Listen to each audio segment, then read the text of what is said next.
Estamos de volta e o Vida e Saúde hoje está falando sobre a importância de trabalhar o perdão aos nossos pais. Dr. César conosco, doutora Karine, que é psicóloga, Karine Lira, está nos ajudando a pensar muito sobre esse assunto. E eu quero já começar trazendo o seguinte, os sinais de que uma pessoa está pronta para começar a trabalhar o perdão em relação aos seus pais. Vamos trazer pontos aqui para te ajudar a entender se você está nesse processo, tá? Reflexão e autoconsciência é um ponto primordial. Significa que a pessoa vai começar a pensar mais sobre isso, ela vai começar a avaliar as relações dela e refletir sobre isso? É isso, gente?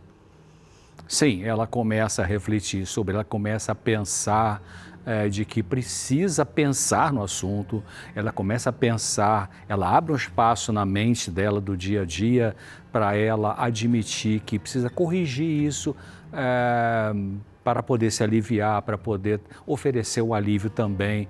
Então começa com essa reflexão, com esse pensamento, né? Que na verdade todos os tipos de cura, que é um processo emocional, começa por refletir, né? O que está doendo, por que está doendo, de onde vem essa dor, eu quero continuar com ela, não quero mais, o que eu faço para aliviar essa dor? Começa com a reflexão, né, Karine?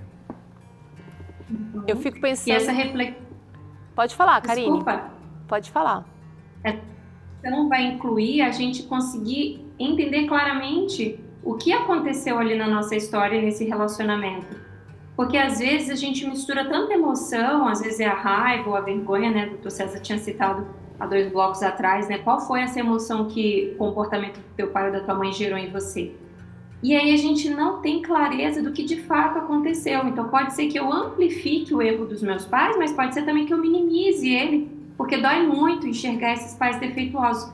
Então essa reflexão, essa abertura para reflexão e autoconsciência tem a ver também com se colocar de fato diante da história, como ela aconteceu, e buscar entender as coisas como elas se deram para que eu possa resolvê-las. Vamos trazer outro ponto aqui importantíssimo, nesse processo, né? A aceitação da imperfeição. Falamos aqui sobre isso, né? Da humanidade. Doutora, tem mais alguma coisa que ficou para trás para comentar a esse respeito? Tem um ponto, Teru, só que eu queria acrescentar, é que a relação pai e filho, ela está muito relacionada à educação e correção também, né? Não somente a amor, afeto, cuidado, mas existe esse fato de que os pais devem corrigir os filhos. Então, na própria relação entre pais e filhos, a gente pode aprender a lidar mal com as imperfeições, a depender da maneira como os nossos pais corrigiam os nossos comportamentos imperfeitos. Né? Então, às vezes a gente tem que superar o estilo parental de correção das imperfeições que haviam no nosso repertório, no nosso comportamento, enquanto crianças, enquanto filhos, para conseguir, então, viver essa etapa aí de aceitação das imperfeições. Aceitação não no sentido de tá tudo bem isso acontecer, mas no sentido de eu entendo que isso acontece, né? Porque você é um ser humano. Eu gostaria que isso fosse diferente, vamos trabalhar para que seja, né? Então a aceitação não é uma conformação, mas a gente precisa levar em consideração isso. Às vezes eu aprendi a não lidar bem com as minhas imperfeições ou do outro, pela forma como eu era educada e corrigida, e até isso eu preciso superar. Gente, isso é uma questão de... aquelas práticas que foram talvez abusivas com você, não eram talvez recomendadas, mas eram aceitas. Hoje em dia, não, já tem um monte de conselhos aí de proteção e não são mais aceitas. Então, existe sim você falou de aceitação, vou chamar de uma evolução até nessa aceitação. Passou, foi errado, mas agora precisa seguir de maneira diferente, né? E uma maneira, assim, talvez uma das melhores maneiras de a gente aceitar a imperfeição dos nossos pais tem muito que ver quando eu consigo perceber que eu tenho uma imperfeição também. Foi falar isso aqui, mas eu queria só lembrar isso, né? Porque a gente pode ficar na negação, a gente pode olhar para os pais lá do passado, poxa, olha o que fez comigo, fez isso, fez aquilo, tal, e são coisas reais, é verdade, mas você é perfeito, você é perfeita, né? Não somos. Vamos trazer outro ponto aqui. A vontade de mudança também pode indicar que você está pronto para esse processo do perdão? Isso fica cada vez mais latente, né? Até que geração, né, gente? Eu diria que é a prontidão para a mudança. E às vezes demora bastante tempo, demora 3 cirurgias, 4 internação hospitalar, 5 doenças psicossomáticas, lá, né? A prontidão para a mudança. Você vê que no mundo da dependência química, quando é que o dependente químico está pronto para mudar? Quando chega no fundo do poço. O que é fundo do poço? Coisa diferente para pessoas diferentes. Para alguns, fundo do poço vai ser o divórcio, para outros vai ser perder a guarda dos filhos, para outros vai ser a UTI do hospital, não overdose, né? Então, a prontidão para a mudança é quando você já quebrou a cara, já sofreu, já fez isso, fez aquilo e aí não tem mais saída, então agora, cara, eu preciso mudar, eu preciso perdoar, inclusive a mim mesmo.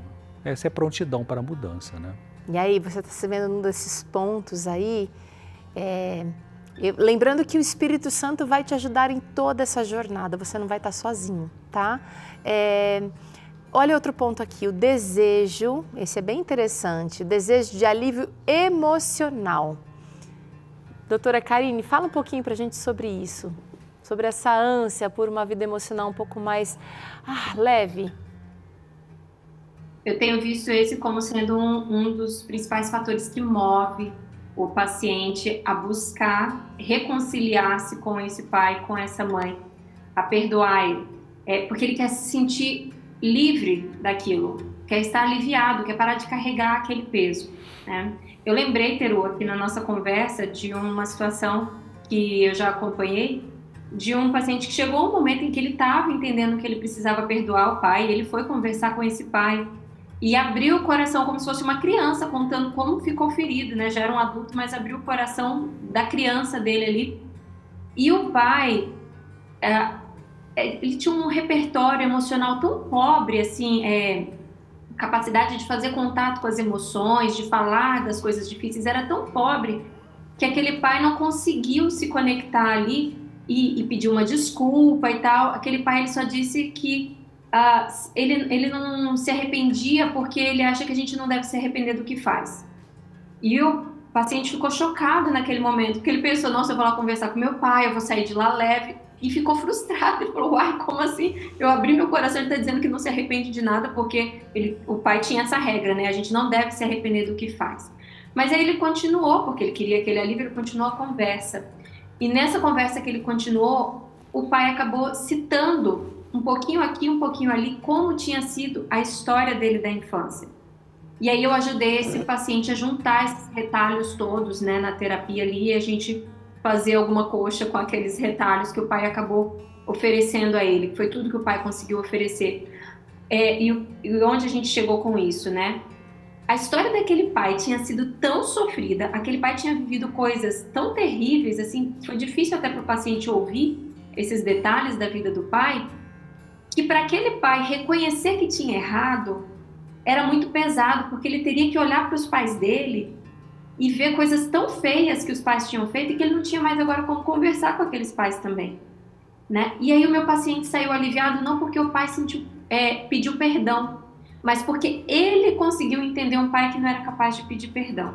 Então esse alívio nos move e às vezes vai nos mover a um cenário onde nós não vamos ouvir o outro me dizer, me desculpe, mas onde eu vou conseguir olhar para esse outro e falar, olha, isso aqui eu não quero mais carregar, eu entendo o que aconteceu e eu quero viver sem isso daqui para frente, né? Então esse alívio move os pacientes até mesmo a situações onde eles podem vir a se frustrar para chegar a esse alívio emocional. Então é muito importante a gente pensar que quando a gente vai perdoar alguém, não coloque a expectativa de uma resposta positiva dessa pessoa para com você. O mais importante não é como que essa pessoa vai responder à questão do seu contato, da sua busca, né? Mas o mais importante é que você vai fazer isso, que você vai dar o seu passo e por isso vai se aliviar. Gente, isso leva ao próximo ponto aqui, que é super importante e que inclusive foi exemplificado pelo que a Karine disse aqui, doutora Karine, empatia e compaixão.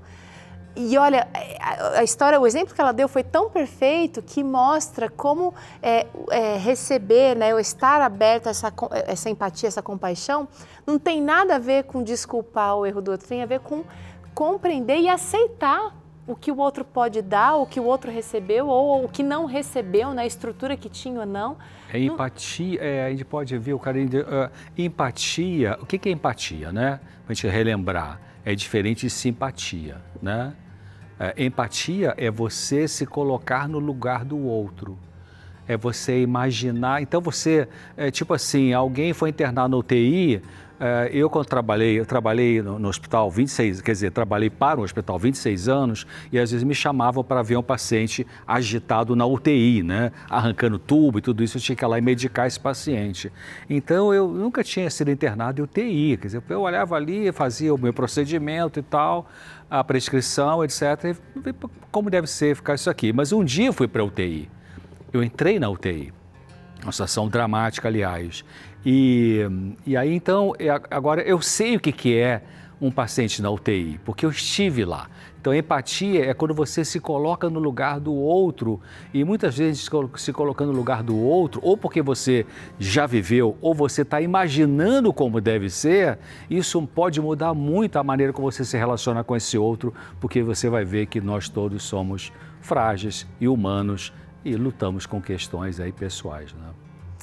Gente, o perdão realmente é poderoso. Você está vendo aí, eu queria que você não só ouvisse essas informações, e certamente você está resgatando histórias aí, você está resgatando situações da sua vida.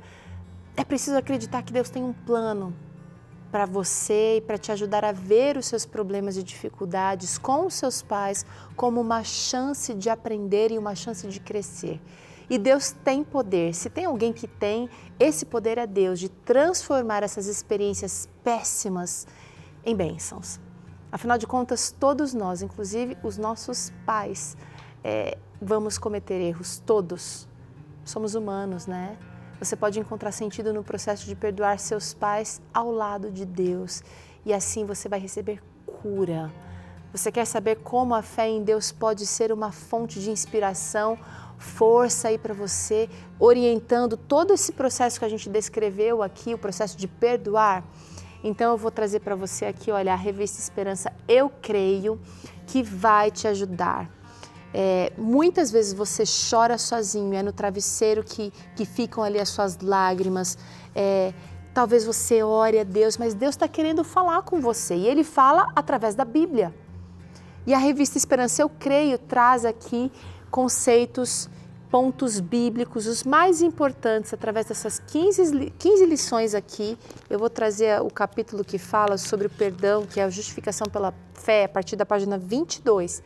Liga para cá, pede a sua revista e tenha um momento sozinho, sim, mas produtivo, além das suas lágrimas, que são importantes, que são vistas pelo Deus Criador, mas um Deus que quer restaurar a sua história. Liga para cá no 0 operadora 12 21 27 31 21. Olha, nossa equipe está aqui até às 11h30 da noite. Você pode ligar a hora que sair do trabalho, pode ligar a hora que for melhor para você. 0 operadora 12 21 27 31 21. E não fica com medo, ela não vai custar nada para você. Um anjo da esperança já pagou. Você vai receber aí sem surpresas desagradáveis, você não tem que pagar nada, tá bom? Com Deus fica mais fácil encontrar sentido, perdoar e seguir em frente. A gente vai para um rápido intervalo. Na volta, você acompanha aqui algumas respostas às dúvidas que vocês nos mandaram. Doutora Karine e Dr. César vão participar aqui, trazendo para você algum ponto de luz.